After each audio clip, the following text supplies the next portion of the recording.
Yo, what's up mga pare ko? Meron ng sumunod sa yapak ni si Stan sa pagre-retiro dito sa Terra Firma Jeep. At walang iba kung hindi itong si Mr. Muscleman Vic Manuel. Panibagong player na naman na wala ng gana after na itapon sa farm team. Sa bilang dulo mga pare ko, itong talk and text ni Coach Chot yung isa sa pinakadelikado at pinakamalakas pa rin na team sa Final Four team ngayon na natitira sa semis. Kaya ang tanong ibig sabihin ba niyan sobrang laki pa rin nga raw ng tsansa ng mga to na makuha ang championship title at makuha rin ang back-to-back champion sa season na to. Tara't pag-usapin natin yan. So kung babalikan nga natin talaga yung trade na nangyari dito kay Manuel sa Terra Firma mukhang napilitan nga lang talaga to na maglaro after na mamiss yung ilang games sa pag-uumpisa ng Commissioner's Cup at ang dami na ring mga lumabas na report noon na nagpapakita na nga talaga to ng sign na pagre-retiro sa PBA. Isipin mo naman kasi halos mag-aapat na taon na rin yung nilalaro nito sa SMB and bigla-bigla ka na nga lang daw itatrade sa isang farm team, di ba? At ang alam natin na halos walang mga veteranong players ang gustong tumagal sa ganitong klaseng team sa PBA. Katulad nga ng nangyari dito sa veteran forward din na si Sistan, di ba? Na bigla na nga lang rin na-report yung pagre-retiro. Kaya ngayon nagkatotoo na nga rin daw yung tungkol sa pagre-retiro nitong si Vic Manuel sa Terra Firma Jeep. Pero di rin na rin nakakapagtaka mga pare ko, di ba? Dahil itong si Vic Manuel isa sa mga prone injury player dito sa SMB na isa sa mga dahilan kung bakit nga binitawan din to ng team na to. Ilang beses din niyang hindi nakapaglaro mula sa Governor's Cup to Commissioner's Cup. At itong 37-year-old na power forward na si Vic nagdesisyon na nga ngayon na hindi i-renew ang contract niya sa team at nagpapakita na rin mismo yan ng simpatya sa kanyang mga social media posts na nagpapakita nga ng pagpapaalam nito sa kanyang pro league na PBA after ng 12 years na paglalaro nga nito.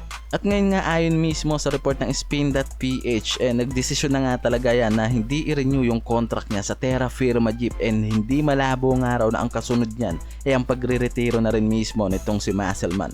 At ayon na rin mismo sa report na yan mga pare ko pwede nga raw mangyari na ang maaaring susunod nga raw na hakbang nitong si Vic Manuel panigurado ang offer sa mga MPBL teams after na magretiro nga yan dito sa PBA. Yan yung maaari nga raw mga pare ko inaabangan nitong si Vic Manuel and paniguradong merong mga teams ang mag-o-offer nga dito kay Vic Manuel sa MPBL at maaaring yan na lang rin yung inaantay ng mga MPBL teams yung pagre-retiro ng power forward na to.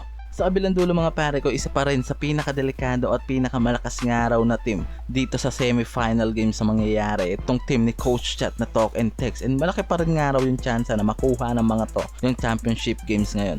At syempre yung back-to-back championship title mga pare ko, yan kasi yung nare-report ngayon, ito yung pinakamalakas na team ngayon dito sa Final Four team sa semis kaya talagang may tulog pa rin nga raw itong rain or shine ni Coach Yeng Giao sa mangyayaring semi-finals na to.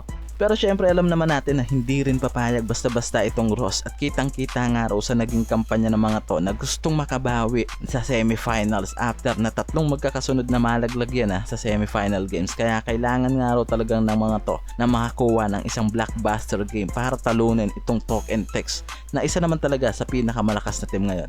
Dahil nga sa ganda at pagiging consistent nitong talk and text mula sa mga outside shooting at husay nitong best import na si RHJ talagang litaw na litaw nga raw yung pagiging dominante at contender ng mga to ngayong season. Hindi talaga malabo, di ba, na makuha ng mga to yung back-to-back championship game na kailangan nga raw na talaga nga naman na paghandaan pa rin nga raw nitong talk and text, lalo na nitong rain or shine ang magiging laban nila sa semi-games. Malaking bagay pa rin yung hakbang na maaari nga raw na gawin nitong talk and text para pataasin palalo yung average percentage nila sa 3-point shooting, lalo na yung mga dekalibre nilang shooting guards na talagang bumibitaw nga raw sa tres at malaking advantage yan para dito sa talk and text. At yan mismo yung kailangan nga raw paghandaan itong Ross kung paano pipigilan yung mga shooting guard na yan ng tropang giga.